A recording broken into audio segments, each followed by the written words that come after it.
It was my first Pesach in Israel, and I'd been invited to join my Rabbi Danny Landis at his home for Seder on a few conditions. First, he said to me, you need to know we start late and we don't eat before midnight. Second, we sing a lot. And third, everyone brings a Devar Torah. And we sat down late, exactly as he said we would, at 9 p.m.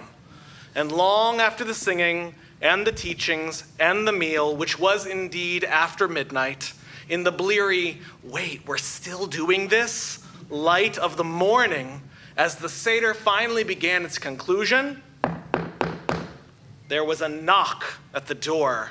And when the door opened, it was an advanced student from the Kollel, and he grinned slyly at us, and he walked over to the Merpesa at the balcony, and he said, Rabbis, it's time for the morning Shema. And we davened Shachrit right there and then. And this too was a tradition, a nod to the Haggadah, a line that all of us read just under a week ago at our own Seders, as it said, and once Rabbi Eliezer and Rabbi Yehoshua and Rabbi Akiva and Rabbi Elazar ben Azariah and Rabbi Tarfon reclined for Seder in Bnei Brak. And they told of the Exodus all that night until their students came in and said unto them, Rabbis, it is time for the morning Shema. And this Talmudic tale of the rabbis of Bnei Brak is enshrined in our Haggadah. But why? And tonight I want to share with you a few different understandings, some which are very simple and some of which are a little more complex, about this iconic moment of our Pesach observance. The first is the pshat, the most straightforward understanding of the tale, as Rabbi Baruch Epstein wrote in Lithuania in the 1800s, and he says and teaches in accordance with many generations of sages that this is to teach you about the value of lifelong learning. That there are people who are wise, some of the wisest, most passionate, most well-educated Torah scholars in the entirety of Jewish history, and they still spent the entire evening of Pesach telling the story, enthralling themselves inside of it. And this may seem important because it may occur to you, a few folks in general, no one here certainly, but in the Jewish people, well, I've done this a few times. I've sat at a few Seders. I went to Hebrew school, I went to day school, I went to B'nai Mitzvah, I went all the way through confirmation, I went to chat. I know the story of the Exodus. Heck, I lead my family Seder every year. Heck, I put my own Haggadah together. Do I really need to tell the whole thing? To go in depth into all the little details? Yes. Yes, you do. Because even these great rabbis, arguably the greatest rabbis, we're obligated to tell the story. And so are we. Whoever we are, more than that though, argues Rabbi Epstein, we are obligated to learn something new from it, to get something fresh and vital and relevant and timely.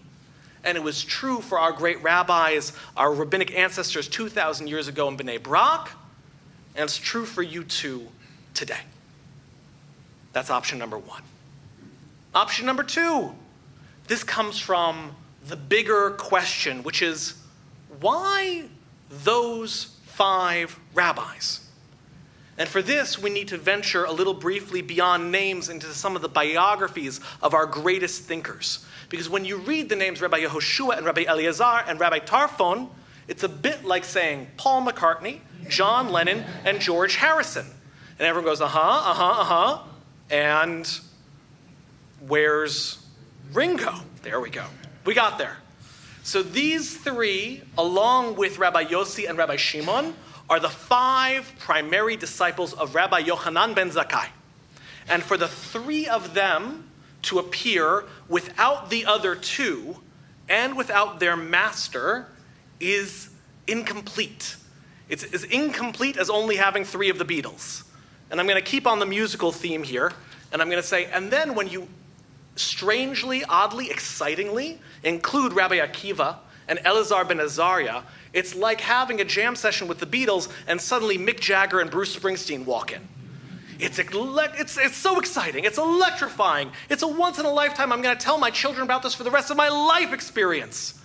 But you also have to go, yeah, but why? Like, why, how are they here? How did that happen? And the answer may well be in the very first line of the story, which is that the Seder is happening in Bnei Brak. And we know from elsewhere in the Talmud that Bnei Brak is the home of both Rabbi Akiva and Elazar ben Azariah. And Akiva, what we know about him was that he was stridently anti-Roman. And the disciples of Rabbi Yochanan ben Zakkai are also deeply anti-Roman. And so there is a teaching and a theory that these four very militant rabbis gathered in the home of Elazar ben Azariah, who was very wealthy and very influential. And he was, in fact, the former head of the academy because they were there to sway him to their cause. And that the Seder, which these five rabbis engage in all that night, it is not the story of the Israelite redemption from Egypt. It is the proposed Judean redemption from Rome. And so we recite this story every year then, not only to remind ourselves, to tell the story of the Haggadah, of our freedom, of our redemption, but to remember that the story of Jewish redemption, the story of Jewish freedom, has never been limited to a single generation. It is an ongoing tale. And one final theory, the third theory from this passage, comes directly from my childhood, Rabbi Raymond Zwerin, who was sitting next to me at Second Night Seder. And Rabbi Z was sitting at the head of the table, a table with an abundance, too many rabbis, in fact, hearing all of these different stories and all these different things, and he just pipes up finally, and he says, you know, it could just be about the question of what's more important, study or prayer. And we all went silent because the Rav is talking. And he says, study or prayer. And with that, he teaches us a teaching by the Chida, Rabbi Chaim Yosef David Azulai. And the argument that the Chida and Rab Z was teaching us is that when the rabbis are meeting in Bnei Brak, many of the great issues of post-temple Judaism, they're still hanging. They're still up in the air. The rabbis are in the middle of determining what Judaism is going to look like without a temple. And this is an especially poignant question when you get near a holiday like Pesach. Pesach, which was once one of the Shalosh Regalim, one of the three pilgrimage holidays. So what is it going to be now? What are we going to do now that we don't have a temple? And so today, we know what thousands of years of Jewish life look like without a temple. We know what Jewish ritual priority looks like. We know that people take a break from their study to engage in daily prayer. But that wasn't always necessarily going to be the case. Throughout the Talmud, various rabbis argue that Torah study is much more important than prayer. They argue that if you're deep in study and you're memorizing and dissecting, or say discussing an element of Torah, like say 5 rabbis rolling the Exodus over and over and over again until the break of dawn, then it can only do one thing and exempt you from tefillah. You don't need to pray Shacharit. Keep studying Torah. It's the arrival of those students to remind their teachers that it's time to say the Shema. That's a sign that the community has made a different decision.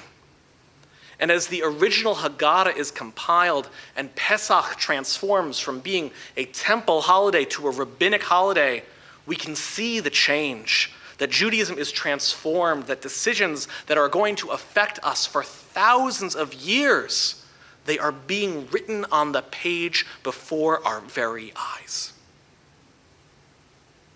A few days after Seder, I asked my rabbi about that early morning knock on the door. How had he known when to come by? How had that Kollel student known when to arrive? And my rabbi laughed and he said, every year there is a student who had once been a regular, but now he has his own family. Now she has her own Seder to run. So she or he would get a special invite to come at exactly a specific time and come and knock on the door and make that role come alive. And why? Because in every generation, we are obligated to see ourselves as if we were the ones who had gone forth from Egypt. But before you can see yourself in the story of freedom, you have to see yourself in the Haggadah. And what better way to see yourself in the Haggadah than to live the story of the rabbis of Bnei Brak? Lose yourself in the Seder, lose yourself in study, lose yourself in ritual, and only come out when a sharp knock brings you into the light of the rising sun. And in that moment, you'll know exactly how important Pesach really is. Chag Sameach. Shabbat Shalom.